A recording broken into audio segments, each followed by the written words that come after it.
દિલ્હીના Bharat મંડપમમાં India AI impact સમિટમાં કોંગ્રેસના કૃત્ય મુદ્દે વડાપ્રધાન મોદીએ આકરા પ્રહાર કર્યા। મેરઠની જનસભામાં કોંગ્રેસ પર પ્રહાર કરતા વડાપ્રધાને કહ્યું કે કોંગ્રેસ દેશને બદનામ કરવામાં લાગી છે। इन कांग्रेस और इसके इकोसिस्टम ने क्या किया?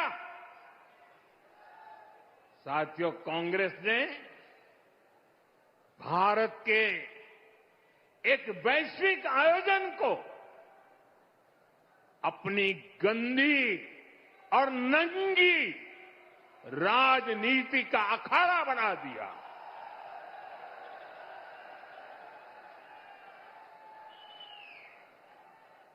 समारोह स्थल पर विदेशी अतिथियों के सामने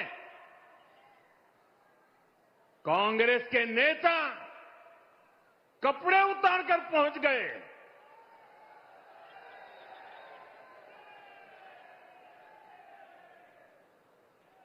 मैं कांग्रेस वालों को पूछता हूं, देश तो जानता है आप पहले से ही नंगे हो, फिर कपड़े उतारने की जरूरत क्या पड़ी?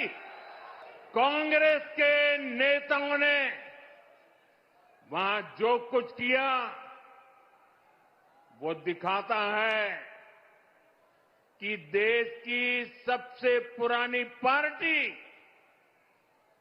वैचारिक रूप से कितनी दिवालिया हो गई है, कितनी दरिद्र हो गई है। साथियों, कोई कल्पना नहीं कर सकता। हम तो वो लोग हैं जो गांव में किसी के यहां शादी ब्याह होता है तो पूरा गांव उसे सफल बनाने में जी जान से जुट जाता है, ताकि मेहमान गांव की एक अच्छी छवि लेकर जाएं। कांग्रेस तो अपने ही देश को बदनाम करने में जुटी है। साथियों, कांग्रेस के नेताओं को मोदी से नफरत है। ये लोग मेरी कब्र खोदना चाहते हैं, मेरी मां को गाली देने से भी उनको कोई परहेज नहीं है।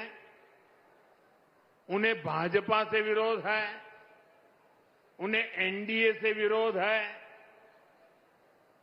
ठीक है, आपकी राजनीति में यही करना जरूरी है, चलो भाई समझ सकते हैं, हम इसको भी सहन कर लेंगे।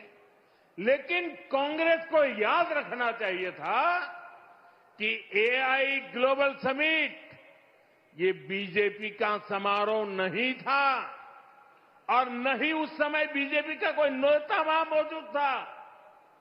ये देश का कार्यक्रम था,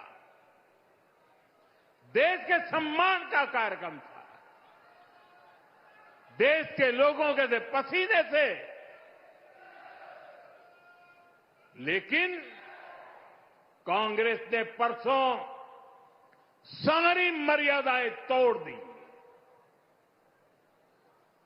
और पूरा देश कांग्रेस की इस रीति नीति पर थू थू हो रही है। लेकिन दुर्भाग्य देखिए, इतनी पुरानी पार्टी के नेता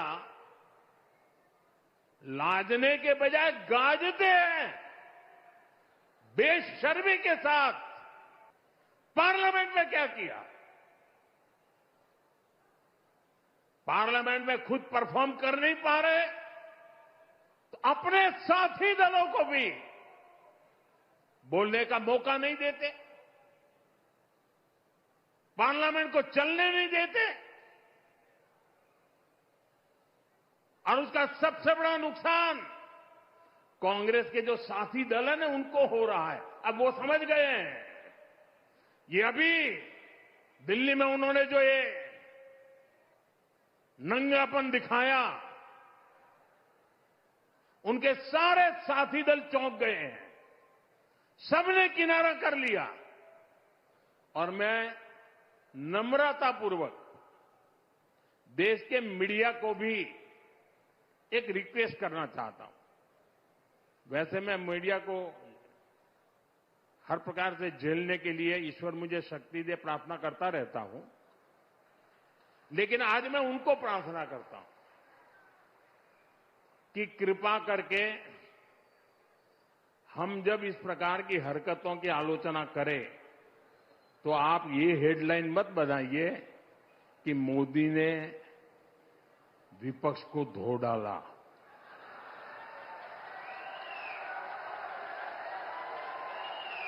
आप कांग्रेस को बचाने की ये चालाकियां बंद कीजिए। ये विपक्ष करके आप कांग्रेस को बचा रहे हैं और विपक्ष में जो और साथी बैठे हैं वो भी समझ गए हैं कि पाप कांग्रेस करती है और भुगतना उनको पड़ता है।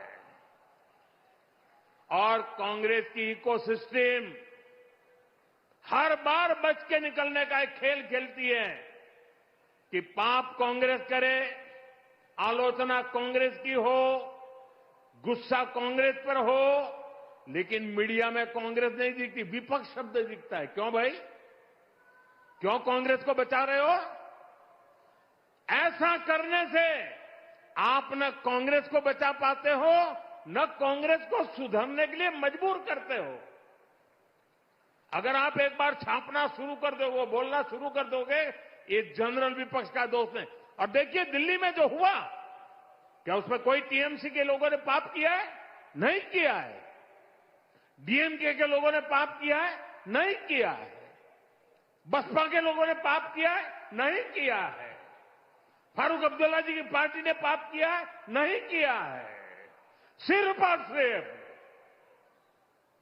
सरफरे नेता, कांग्रेस के बेलगाम नेता देश को तबाह करने पर तुले हुए हैं। अगर आपको प्रधानमंत्री की कुर्सी पर बैठना है तो पहले आपको जनता के दिल जीतने पड़ेंगे।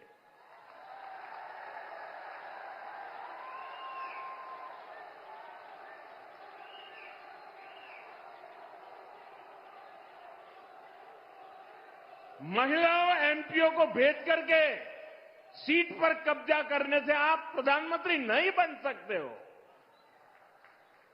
और माताओं बहनों को इस प्रकार से आगे करने की क्या मजबूरी है आपकी? क्या इतने खोखले हो गए हो आप लोग? साथियों, कांग्रेस देश के लिए बोझ बन गई है और मुझे इस बात का संतोष है कि दिल्ली में जो घटना घटी, कांग्रेस के सभी साथी दलों ने कांग्रेस की भरपूर आलोचना करने की हिम्मत दिखाई है।